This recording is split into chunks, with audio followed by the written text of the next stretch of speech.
അഫ്ഗാനിസ്ഥാൻ തലസ്ഥാനമായ കാബൂളിലും കാണ്ഡഹാറിലും പാകിസ്ഥാൻ സേന നടത്തിയ വ്യോമാക്രമണത്തിൽ 20-ലേറെ അഫ്ഗാനിസ്ഥാനികൾ കൊല്ലപ്പെട്ടു എന്ന വാർത്ത വരുന്നുണ്ട്. പാക് അതിർത്തിയിൽ താലിബാൻ നടത്തിയ തിരിച്ചടിയിൽ 6 പാകിസ്ഥാൻ സൈനികരും കൊല്ലപ്പെട്ടു എന്നാണ് വിവരം.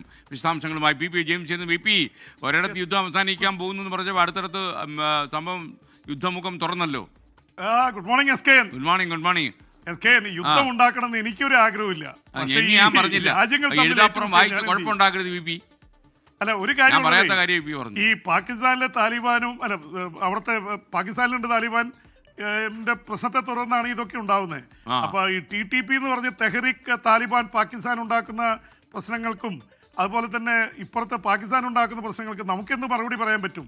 എന്തായാലും എസ് കെ, ഇത് ലോക രാഷ്ട്രീയത്തിൽ, പ്രത്യേകിച്ച് നമ്മുടെ ഈ ഉപഭൂഖണ്ഡത്തിലെ രാഷ്ട്രീയത്തിൽ വലിയ കോളിളക്കം സൃഷ്ടിക്കുന്ന സംഭവവാസങ്ങളാണ് കഴിഞ്ഞ ഒരാഴ്ചയായി നടന്നുകൊണ്ടിരിക്കുന്നത്.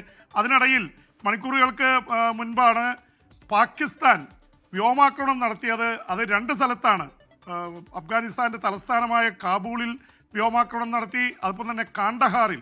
അവർ പറയുന്നത് പാക് താലിബാൻകാരെ ലക്ഷ്യം വെച്ചാണ് ഞങ്ങൾ അടിച്ചതെന്നാണ് പറയുന്നത്. കാരണം പാക് താലിബാനാണ് അവിടുത്തെ തീവ്രവാദി സംഘടനയായിട്ട് പാകിസ്ഥാനിൽ അറിയപ്പെടുന്നത്. അവർ കഴിഞ്ഞ വർഷം 2400ഓളം പാക് സുരക്ഷാ ഉദ്യോഗസ്ഥരെ, സൈനികരെയും പാക് പോലീസുകാരെയും കൊലപ്പെടുത്തി. ഈ വർഷം അതുപോലെ കൊലപ്പെടുത്തിക്കൊണ്ടിരിക്കുന്നു. അതിനുള്ള തിരിച്ചടി എന്ന നിലയിലാണ് ഈ അഫ്ഗാനിസ്ഥാൻ്റെ താലിബാനുമായിട്ടുള്ള ബന്ധം വഷളായതും ഏറ്റുമുട്ടലും ഉണ്ടായത് എന്നാണ് പാകിസ്ഥാൻ്റെ വിശദീകരണം. അതിനിടയിൽ ഒരു കാര്യം കൂടി പറയുന്നുണ്ട്. എന്തിനാണ് അവർ ഇന്ത്യയിൽ പോയി ഇന്ത്യയുമായിട്ട് ഒരു സംയുക്ത സ്റ്റേറ്റ്മെൻറ്റും കരാറിലൊക്കെ ഒപ്പിടുന്നത്?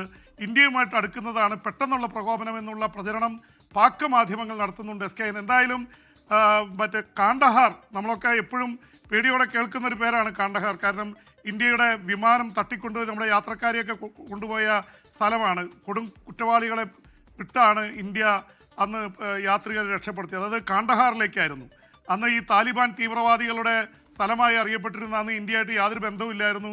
ആ സ്ഥലം ഇപ്പോൾ പാകിസ്ഥാൻ കയറി ആക്രമിക്കുകയാണ്. അന്ന് പാകിസ്ഥാനിലേക്കാണ് അവിടുന്ന് വിമാനം പോയതും ഇതൊക്കെ ചെയ്തത്. അപ്പോൾ അന്ന് പാകിസ്ഥാനും ഈ അഫ്ഗാൻ താലിബാനും തമ്മിൽ വലിയ അടുത്ത ബന്ധമായിരുന്നു.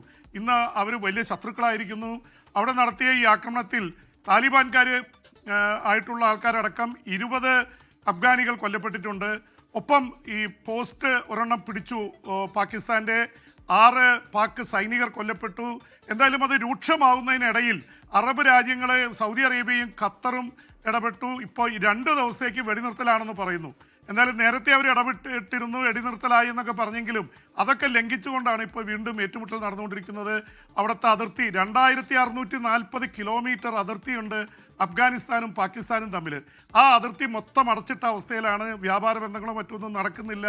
എന്തായാലും പാകിസ്ഥാനും അഫ്ഗാനിസ്ഥാനും തമ്മിലുള്ള ബന്ധം വളരെ വഷളായിരിക്കുന്നു. ഇന്ത്യ കരുതലോടെയാണ് വീക്ഷിക്കുന്നത്. ഇന്ത്യയെ സംബന്ധിച്ചിടത്തോളം ഉള്ളിലൊരു ആനന്ദമുണ്ട്. കാരണം ഇവർ തമ്മിൽ അടിക്കട്ടെ എന്നുള്ളൊരു ചിന്ത ഇന്ത്യക്ക് ഉണ്ടാവും. കാരണം ഇപ്പോൾ തന്നെ പാകിസ്ഥാൻ മാധ്യമങ്ങൾ പറയുന്നുണ്ട് താലിബാൻ അടിക്കുന്നതിലെ ചില സംഘടനകൾക്ക് ഇന്ത്യയുടെ സ്പോൺസർഷിപ്പ് ഉണ്ട്. അതുപോലെ ബലൂചിസ്ഥാനിലെ റിബൽസിന് ഇന്ത്യയുടെ ഇതുണ്ട്. ഇന്ത്യ അതൊക്കെ നിഷേധിച്ചിട്ടുണ്ട്.